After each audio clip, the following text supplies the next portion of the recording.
In this video, I'm going through the challenges from David Goggins' book Can't Hurt Me, a great read if you haven't already. This is also for the people who have read it and want easy access to remember what the challenges are and to come back to for reminders. They're timestamped so you can jump to a relevant one if needed. The book is David's life story, all about how you can change your mindset to reach any level and achieve what you want. In David's terms, that normally involves using mindset to overcome any physical challenge. Challenge number 1 is listing the current factors limiting your growth and success. What bad things have you had to deal with in life? Bullied? Abused? Have you ever felt insecure? It could have been that you had such a comfortable and easy upbringing, you've never been challenged or pushed. What's standing in your way? Something at school or work? Yourself? It's time to get a journal out or start one on your laptop or phone and write all these out in minute detail. Go deep and tell the full story. Give your pain shape. Absorb the power, ready to flip it. Use the stories, the excuses and reasons you shouldn't amount to anything to fuel your ultimate success. This won't be nice, but share those stories. Acknowledge how your past and present circumstances challenge you to the depth of your soul.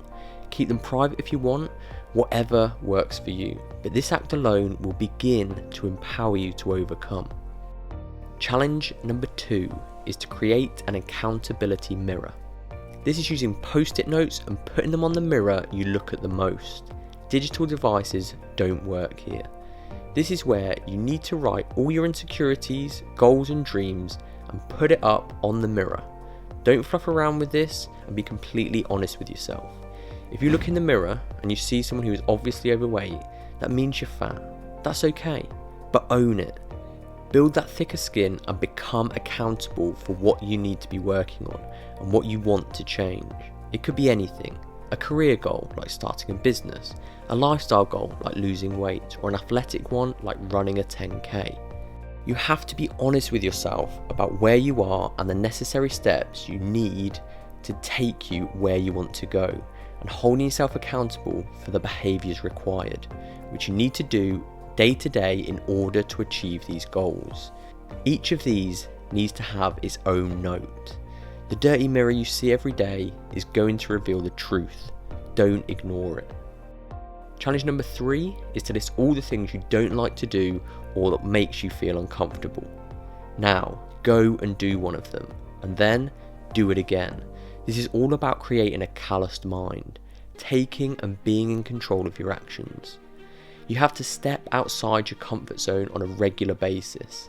This isn't about doing the big things straight away. It's about moving the needle bit by bit.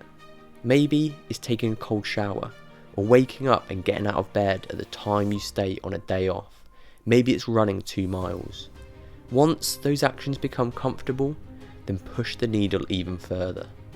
Doing things, even when small, that makes you uncomfortable will help make you strong. The more often you get uncomfortable, the stronger you get, and the more you develop the can-do dialogue with yourself. Challenge number 4 is to work towards excellence.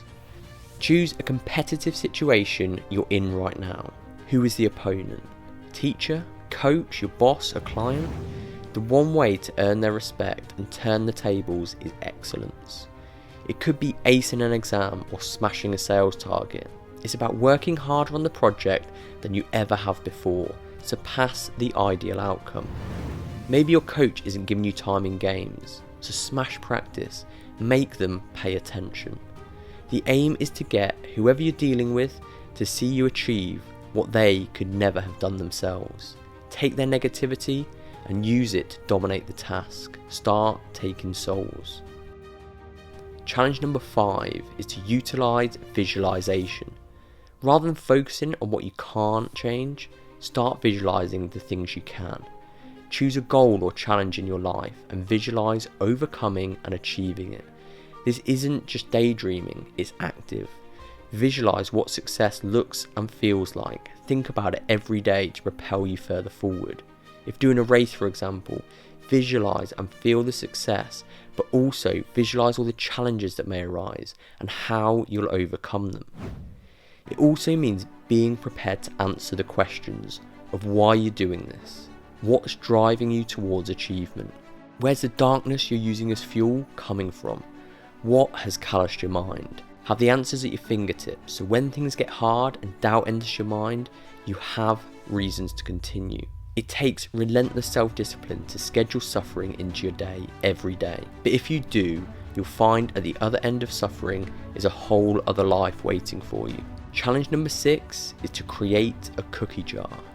This is all about documenting your wins. It isn't just highlights of your biggest achievements and trophies, it's all the challenges and obstacles you have overcome. A task you failed, but then tried again a second or third time and then succeeded. Get the journal back out and start listing them. The cookie jar is a shortcut for taking control of your own thought process. Try it. Next time doing something like push-ups, when the pain comes in and tries to stop you short of your goal, dip into the cookie jar to remember what a badass you are, and so you can use that energy to succeed in the heat of battle. Challenge number 7 is to remove the governor from your brain. It's time to start pushing past your normal stopping point. Whether running on a treadmill or doing press-ups, get to the point you're so tired and in pain, your mind is begging you to stop. Then just push 5 to 10% further. If the most push-ups you normally do in a workout is 100, do 105 or 110. Make it a gradual ramp up and keep pushing week after week. Physical challenges offer up so much pain and suffering. This is a great opportunity to allow command over the inner dialogue. Life is one big mind game, and you're playing against yourself and the governor that tries to limit you. Stick with the process, and what you thought was impossible will be something you do every day. Challenge number 8 is to schedule it in. Compartmentalise your day. Too many of us have become multitaskers, creating a nation of half-asses. This is a 3-week challenge. Week 1, take notes on your normal schedule. When are you working and how often are you on your phone? When are your meal breaks? How long? How long do you watch TV?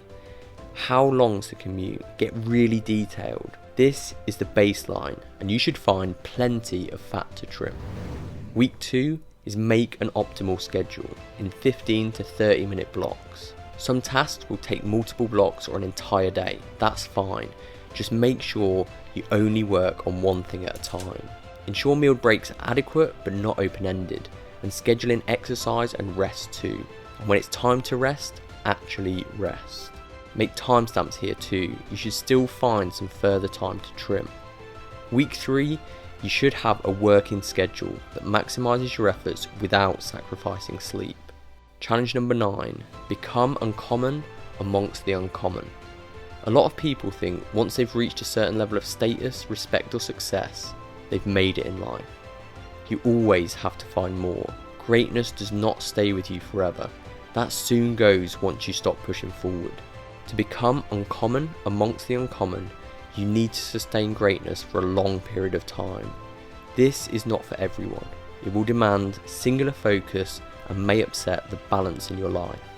But that is what it takes to become a true overachiever. Challenge number 10 is to empower your failures. Time to break out that journal one last time. Not the digital version, write this out. Your latest, most heart-wrenching failure. This is going to be your after action report. First, write all the good points, everything that went well from the failure. Be detailed and generous. Note how you handled the failure. How did you think throughout the preparation for and during the execution stage of your failure? You have to know how you were thinking because it's all about mindset. Now go back through the list and think about everything you could have fixed. This is not the time to be generous. Be brutally honest and list it all out. Then look at your calendar and schedule in another attempt as soon as possible. As you prepare, keep the after action report handy, consult the accountability mirror and make all necessary adjustments. Keep the power of the callous mind and the cookie jar ready. Control your mind, dominate your thoughts. This life is a game against yourself. Realise that and own it. Now, all these challenges have much more context after reading the book, so make sure you do that if you haven't already. There's a link in the description. The biggest problem generally with the self-help world is lack of action. something I've been extremely guilty of myself and I have to keep reminding myself of. The only way to make real change is by taking actions that are suggested. Gaining the knowledge is good, but it won't get you anywhere without action. There's a lot of reading and gathering of knowledge in this world, and people get stuck in that loop, wanting to get more and more information, the next secret or next tip, before any action has been taken. So don't just read the book or watch this video and move on. Actually do some of these challenges. If you're someone who doesn't generally do this, then put that on your accountability mirror. Subscribe to see more videos to get the best out of life, and check out these other ones.